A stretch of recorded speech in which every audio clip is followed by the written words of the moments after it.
Welcome back.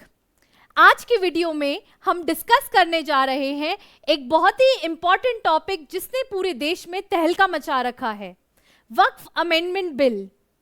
आज की video में सिर्फ और सिर्फ 5 मेजर चीजों को हमने डिस्कस करना है और उसके बाद आपने अपनी सूझबूझ से ये सोचना है कि ये चेंजेस जो आए हैं ये कितने सही हैं और कितने गलत हैं। 5 चीजों पे आपने फोकस करना है, वो देखते हैं क्या क्या है। पहला कि एक वक्फ होता क्या है। दूसरा, ये मैटर एक रिलीजियस इशू है या फिर एक पॉलिटिकल इशू है।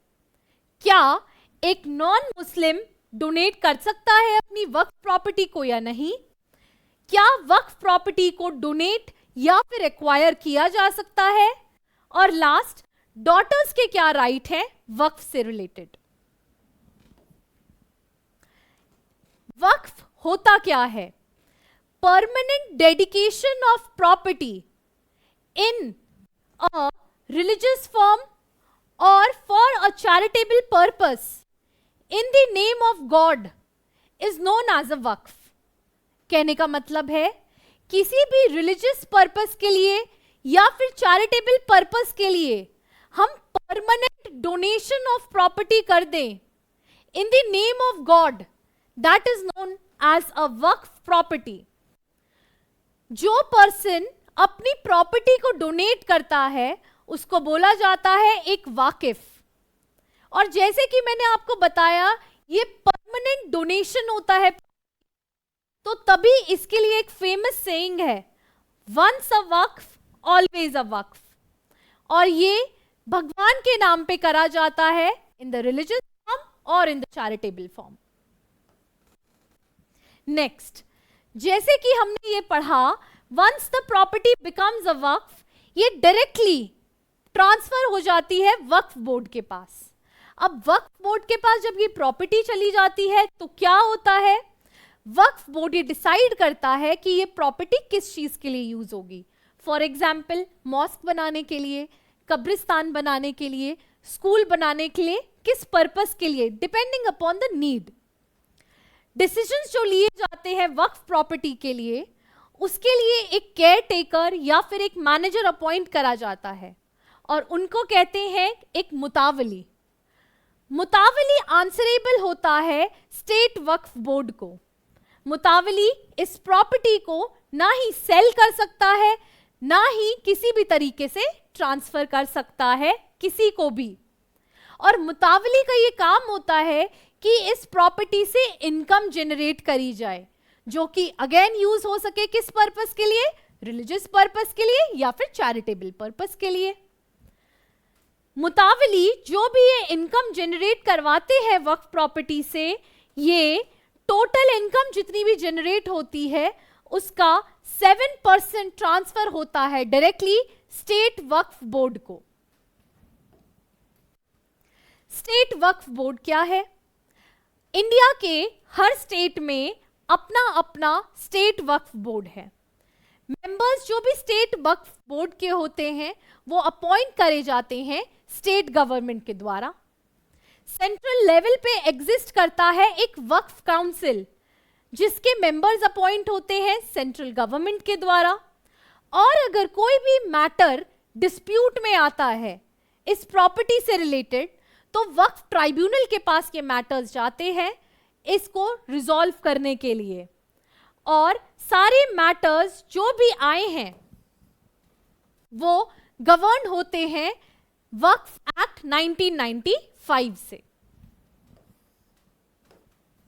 नेक्स्ट, वक्फ से रिलेटेड जो भी लॉज बने हैं वो देखते हैं क्या है। पहला लॉ जो आया था वो था मुसलमान वक्फ वैलिडेशन एक्ट 1913 का। फिर आया द वक्फ एक्ट 1954 का। लास्टली द वक्फ एक्ट 1995 का। अब आप ये देख रहे होंगे, टाइमलाइन देख के आप समझ रहे होंगे कि इतनी बार इसमें चेंजेस क्यों हुए हैं। पर्पस तो एक ही है, वक्फ प्रॉपर्टी से रिलेटेड मैनेजमेंट एडमिनिस्ट्रेशन का। तो हम ये समझ सकते हैं इतनी बार चेंजेस आए हैं तो कुछ ना कुछ लूप होल्स रहे होंगे और उन्हीं लूप होल्स को भरने की कोशिश करी गई होगी। तो 1995 के एक्ट से गवर्न हो रही थी सारी वक्फ प्रॉपर्टीज। अब आपने देखा होगा कि ये इतनी बार जो चेंजेस आए हैं, अलग अलग एक्ट्स बन के आए अलग अलग टाइम ड्यूरेशन में, इनमें कुछ ना कुछ तो लूप होल्स रहे होंगे ना, जिसकी वजह से ये टाइम टाइम पे चेंज होके आते रहे।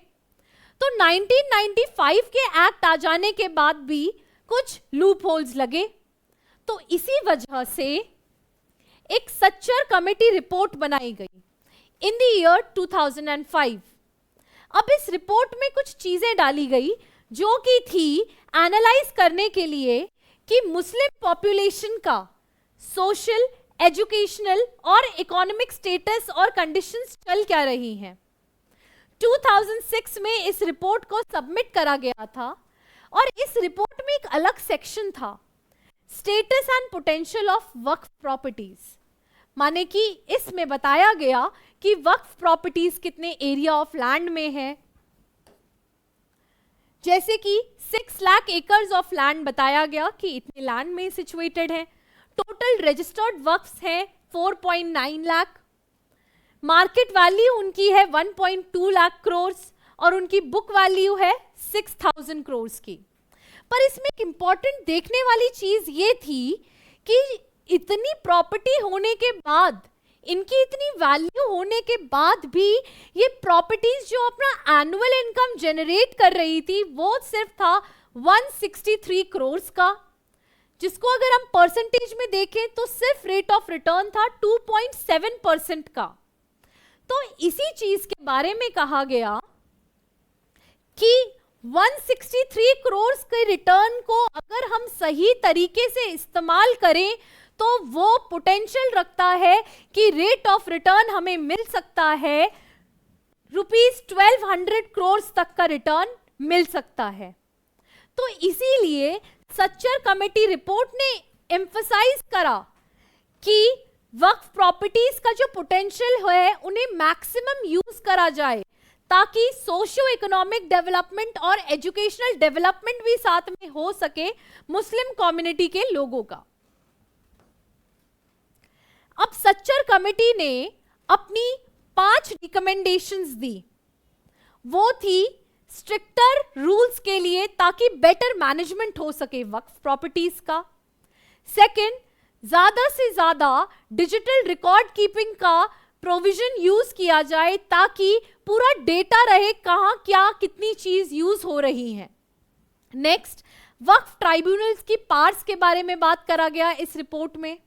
विमेन रिप्रेजेंटेशन के बारे में बात करी, वक्फ प्रॉपर्टी का टाइम टाइम पे सर्वे होना चाहिए उसके बारे में बात करी, और नॉन मुस्लिम प्रोफेशनल्स के अपॉइंटमेंट के बारे में भी बात करी ताकि ज्यादा अच्छा मैनेजमेंट और एडमिनिस्ट्रेशन हो सके। और इन रिकमेंडेशंस के बेसिस पे वक्फ अमेंडमेंट बिल जो था वो भी 2013 में लेके आया गया और इसको इवन पास भी कर दिया गया था। अब जैसे कि हमने ये अलग अलग एक्ट्स देखे 1954 के, 1995 का और अब तो 2013 का भी एक्ट आ गया था जो कि पास हो गया था, पर तभी भी कुछ लैक्यूनास थे जिसकी वजह से 8 अगस्त 2024 को वक्फ अमेंडमेंट बिल लेके आया गया और साथ ही साथ मुसलमान वक्फ रिपील बिल 2024 को इंट्रोड्यूस करा गया।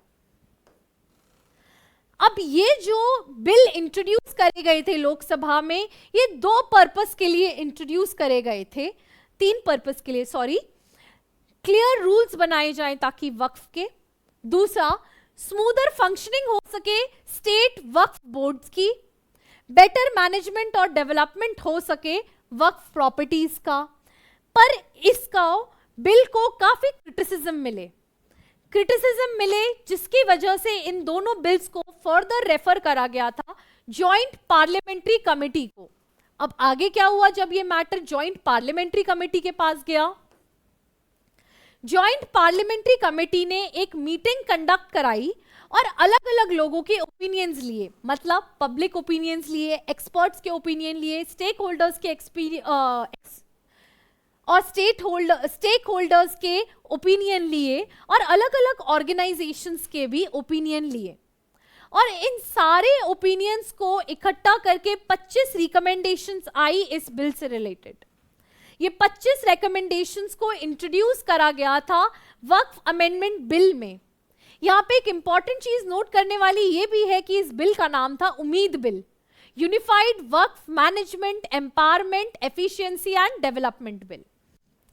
30 जनवरी 2025 को जॉइंट पार्लियामेंट्री कमेटी ने अपनी रिपोर्ट सबमिट करी इन 25 रिकमेंडेशंस को लेके, और इस बिल को इंट्रोड्यूस करा गया लोकसभा में, राज्यसभा में भी, और ये दोनों जगह से पास हुआ।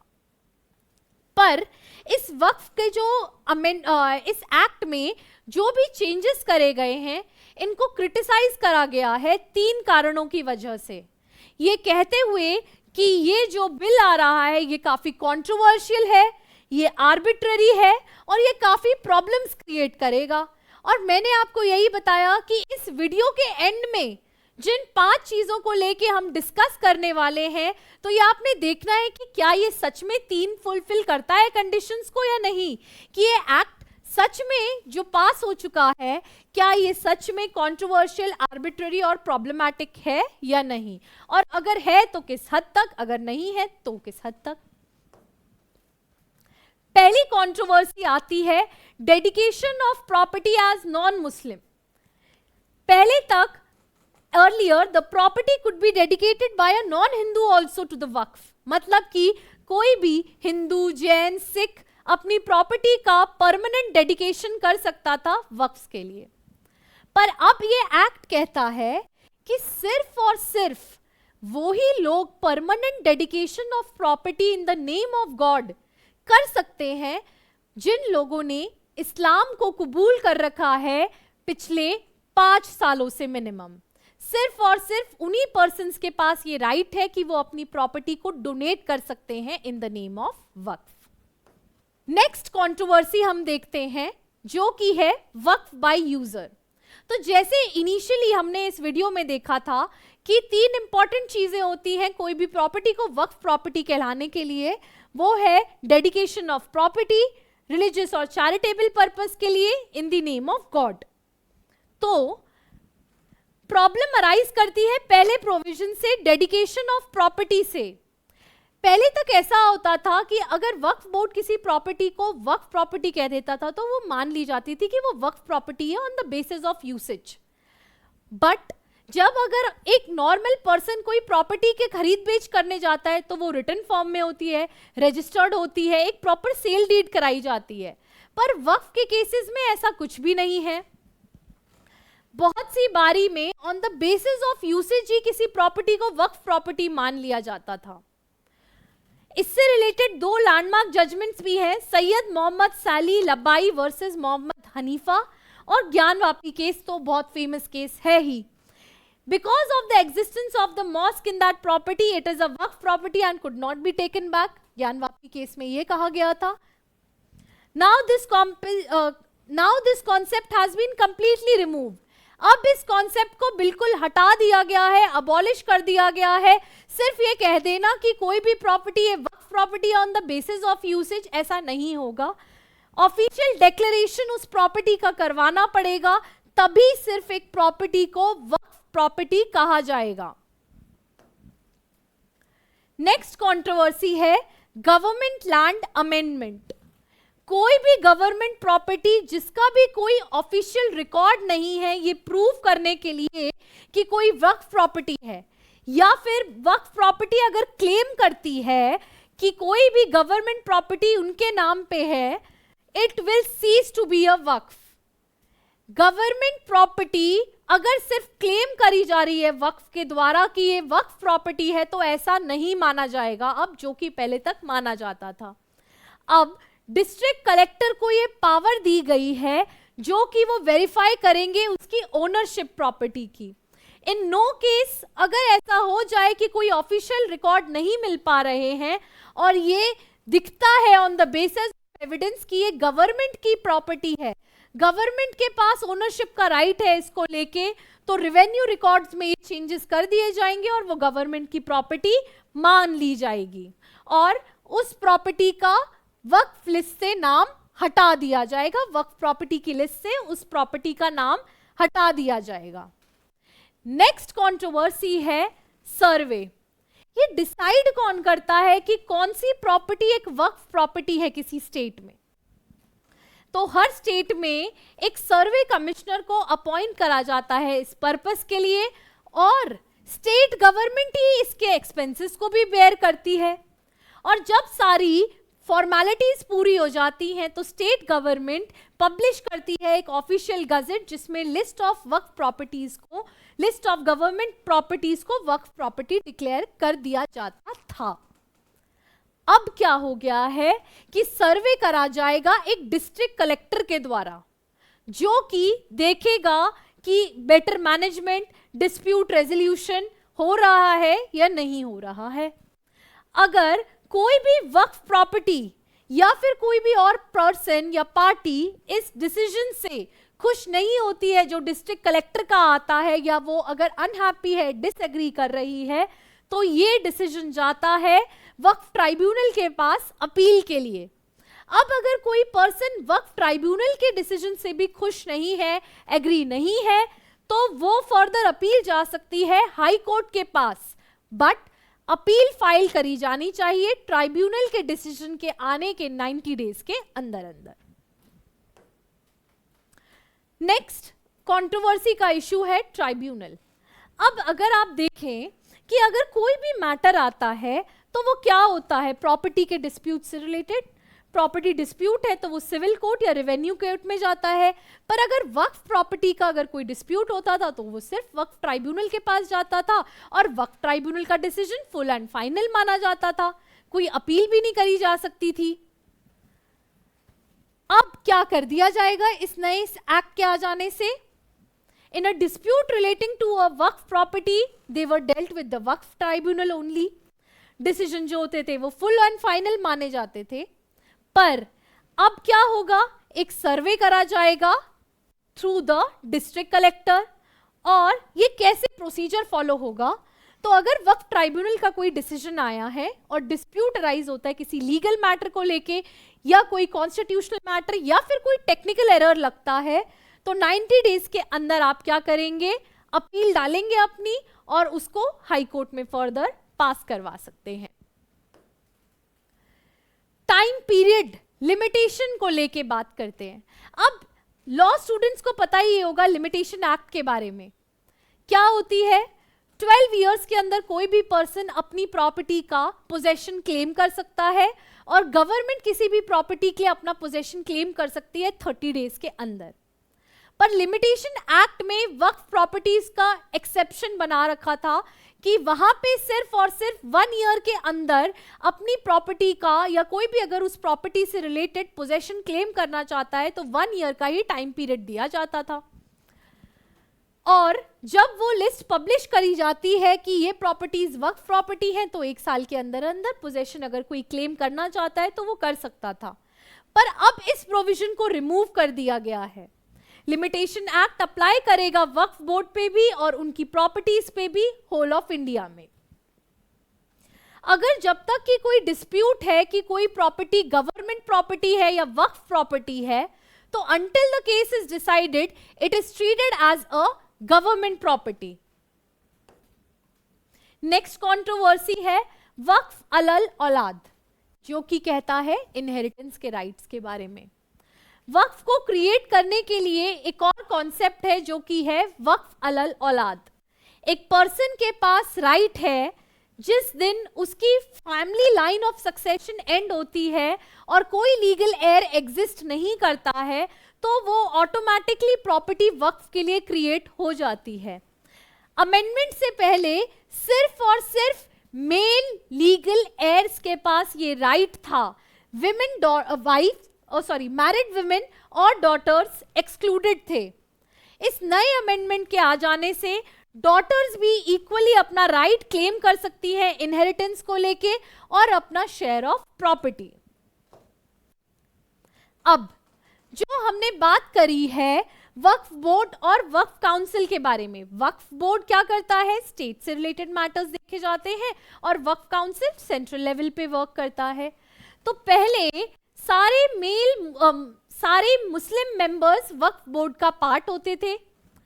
अब क्या है, 2/11 मेंबर्स क्या होंगे, नॉन मुस्लिम मेंबर्स होंगे। सेम वक्फ काउंसिल में सेंट्रल लेवल पे काउंसिल में जितने भी मेंबर्स होते थे वो सारे के सारे मुस्लिम मेंबर्स होते थे, पर अब वक्फ काउंसिल में 22 मेंबर्स में से 2 मेंबर्स कौन से होंगे, नॉन मुस्लिम मेंबर्स भी हो सकते हैं। 2 मुस्लिम मेंबर्स विमेन होंगी वक्फ बोर्ड में, सेम 2 मुस्लिम मेंबर्स विमेन होंगी वक्फ काउंसिल में भी।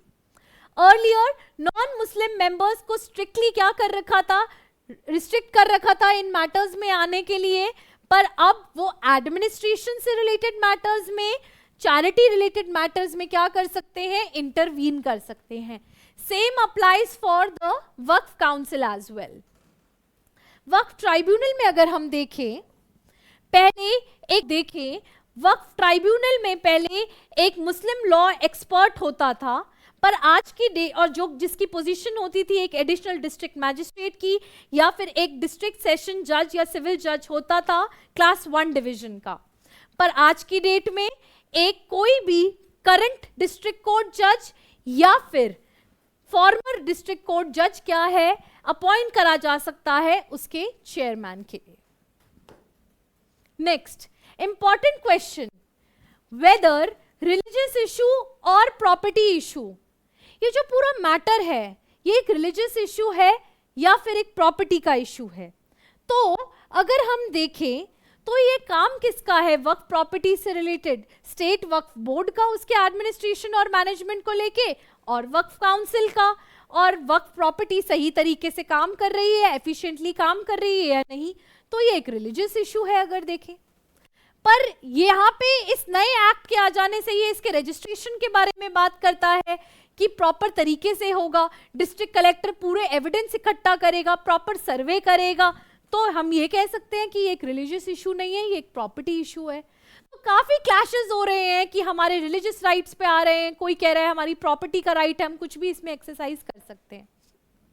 दूसरी चीज, क्यों ऐसा कहा जा रहा है कि गवर्नमेंट हमारे पर्सनल लॉज जो हैं उसमें इंटरवीन कर रहा है, कि ऐसा क्यों हो रहा है कि सिर्फ मुस्लिम की प्रॉपर्टीज में गवर्नमेंट अपना इंटरवेंशन कर रहा है आके, वक्फ प्रॉपर्टीज में ही क्यों हो रहा है मुस्लिम्स की, बाकी रिलीजन्स में क्यों नहीं हो रहा है।